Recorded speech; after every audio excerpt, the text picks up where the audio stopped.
Police arrest 74 people and seize drugs worth $1.6 million in a 10-day-long operation.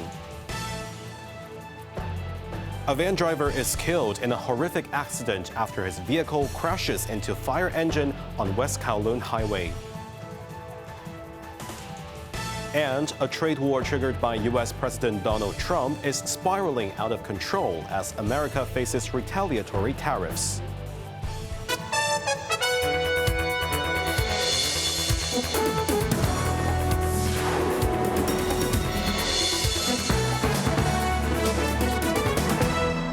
Good evening, you're watching Cable News. I'm Jeremy Zhu. Police have cracked down on triad activities, arresting 74 people and seized drugs, including space oil, with an estimated street value of over $1.6 million. In a 10-day operation on Hong Kong Island, police busted drug storage facilities, raided 5 vice establishments, and shut down 6 illegal gambling dens. A total of 41 men and 33 women, aged between 19 and 70, were arrested. Alongside drugs such as cocaine, methamphetamine, cannabis, and space oil, police also confiscated more than $250,000 in cash. Gambling equipment, which included cash-counting devices, a baccarat table, and electronic betting machines, were also seized. Police believe the operation has significantly disrupted triad activities and their income sources. Authorities also noted that some property owners had rented out premises which were used as vice establishments, gambling dens, or for drug storage. Police have urged landlords to do background checks on tenants before letting out premises to avoid criminal prosecution. A 44-year-old van driver has died after his vehicle crashed into a fire engine on West Kowloon Highway near Tai Kok Tsui. The incident happened around 2 p.m. when the go-go delivery van was heading towards Kwai Chung. It rammed into the rear end of a stationary fire engine, which was attending an earlier emergency. The van's front was severely damaged and debris had scattered all over the road. The driver was trapped and had to be rescued by firefighters. He was unconscious when rushed to Kwong Wah Hospital, but was later pronounced dead. 3 lanes on the West Kowloon Highway were temporarily closed, causing traffic congestion along the route. In what could tentatively be a long-term solution to tackle the issue of low birth rate, the Council on Human Reproductive Technology has proposed amendments to the law, suggesting to extend the shelf life for sperm, eggs, and embryos. Cheryl Yun tells us more.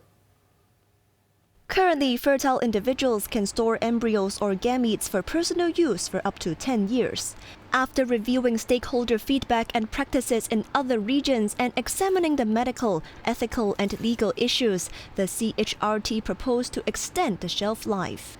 The Council is now seeking public and industry feedback on the proposal until April 13th. Lawmaker Judy Chan has welcomed the proposed amendments. She highlighted that the optimal age for women to have children is between their 20s and 30s. However, she said the current societal trend of late marriages and delayed childbirth means many are only starting families in their late 30s. She believes this move could help improve Hong Kong's low birth rate.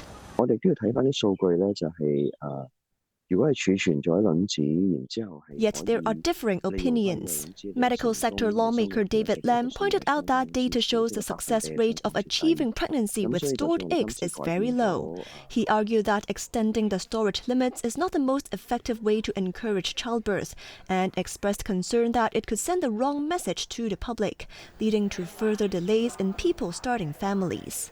Cheryl Yun, Cable News.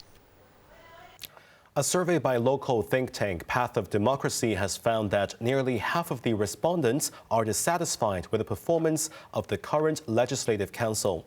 Executive Council member and convener of the think tank, Ronnie Tong, urged lawmakers to have more substantial legislative input rather than spending too much time on online platforms. Conducted by the Hong Kong Institute of Asia-Pacific Studies earlier this year, nearly 48% of more than 1,000 people polled were dissatisfied with the Legislative Council's performance. Taking to the airwaves, Tong emphasized that delivering tangible results is the most direct way to engage public support. He highlighted that lawmakers' fundamental responsibility is to enact and implement legislation, adding that an excessive focus on online platforms does not fulfill the duties of a legislator. Tong had also called out some lawmakers for merely echoing the central government's rhetoric without representing their own independent viewpoints. The Antiquities and Monuments Office has given the green light to upgrade and designate the city's first maternity hospital as a monument. Located in Sa Ying Pun, the main building of the old Tan Yuk Maternity Hospital, which was the first of its kind in Hong Kong, currently holds a Grade 1 heritage status. Opening its doors in 1922, the hospital was managed by the Chinese Public Dispensary Committee, offering maternity care and training for Chinese midwives in modern practices. With its 4-story structure featuring iconic red brick walls, the building is designed in a neoclassical architectural style infused with Chinese design elements. Following the post-war surge in demand for maternity services, the hospital was relocated to a new location on Hospital Road in 1955. Today, the former hospital premises have been repurposed as a community center, providing healthcare services and community programs. Also receiving a heritage status upgrade is Kwang Fuk Tzi Temple in Shanwan, more commonly known as Pak Shing Temple. The 130-year-old shrine has once provided refuge for the sick, homeless, and elderly. The Ombudsman Jack Chan has recommended 12 improvements after concluding an investigation into the Housing Authority's handling of illegal parking in public housing estates. The recommendations include immediate action against vehicles blocking access of emergency services. Inspections at Tuen Mun's Yao Oi estate prompted increased enforcement. At some other locations, the investigation revealed that illegal parking was more common outside office hours. The Housing Authority, which oversees management responsibilities in public housing estates, has agreed to tow away vehicles parked in emergency zones or clamp them down. The authority will also increase police patrols to boost deterrence and will explore using technology to improve efficiency. The trade war triggered by U.S. President Donald Trump seems to be spiraling out of control as the European Union and Canada plan retaliatory levies on American goods. Nobody can complain about that. Whatever it is, it doesn't even matter what it is. If they charge us 25 or 20% or 10% or 2% or 200%, then that's what we're charging them. And so I don't know why people get upset about that, because there's nothing more fair than that. The European Union has announced it will impose retaliatory tariffs on the U.S., including aluminium products, textiles, home appliances, and agricultural goods. The European Union must act to protect consumers and business. The countermeasures we take today are strong but proportionate. As the United States are applying tariffs worth $28 billion, we are responding with countermeasures worth 26 billion euros. This matches the economic scope of the tariffs of the United States. Apart from enacting a 20% tariff on all Chinese imports and a separate 25% duty on all steel and aluminium coming into the U.S., Trump's broad-ranging levies on other imports into America are set to kick in from April 2nd. Meanwhile, Canada is charging a 25% tax on nearly $20 billion worth of American products, including steel, computers, and sports equipment, starting today. Russia's military says it has recaptured a key town in the Kursk region that was previously taken by Ukrainian forces. President Vladimir Putin made a surprise visit to Kursk as U.S. officials are headed to Russia to discuss a potential 30-day ceasefire in Ukraine. Hunting Yang reports. Visiting Kursk for the first time since Ukraine's incursion last August, Vladimir Putin said he expects to completely free the region from the enemy and then create a security zone alongside the state border. However, the Russian leader was tight-lipped on the U.S. proposed peace plan. Putin's U.S. counterpart Donald Trump was optimistic about Russia agreeing to the temporary truce. And we'll see. We'll be knowing people are going to Russia right now as we speak, and hopefully we can get a ceasefire from Russia. And if we do, I think that would be 80% of the way to getting this horrible bloodbath finished. The Kremlin has long claimed to be open to negotiations to end the conflict. However, what has now become a pivotal moment of truth for Moscow may require awkward compromises if it's serious about peace. Though Trump said he had received positive messages from Russia, he hinted at unresolved leverage, warning of devastating financial sanctions if diplomacy fails.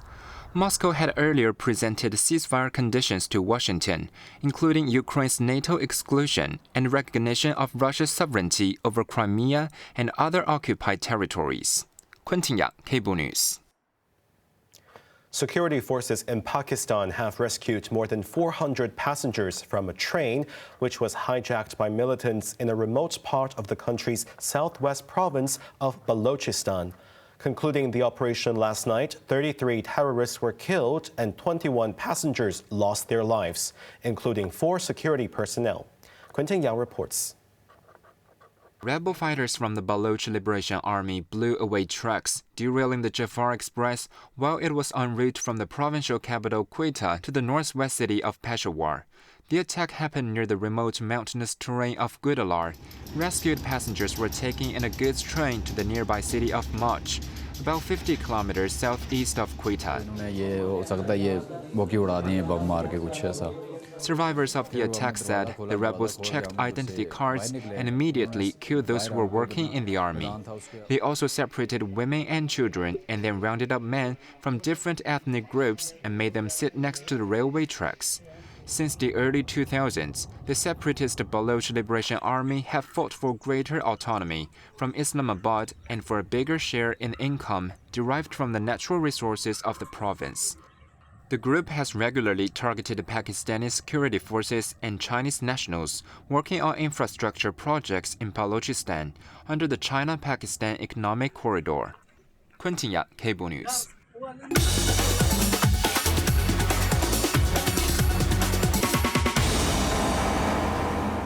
Now let's take a look at the stock market. The Hang Seng Index ended the day down 137 points. Top active stocks of the day. Tencent was down $4.50. Alibaba was down $3.30. Meituan was down $3.80. And BYD was up $5.80. Onto the weather now. 1 or 2 light rain patches tomorrow with a minimum temperature of 21 degrees. The mercury will fall gradually over the latter part of the weekend.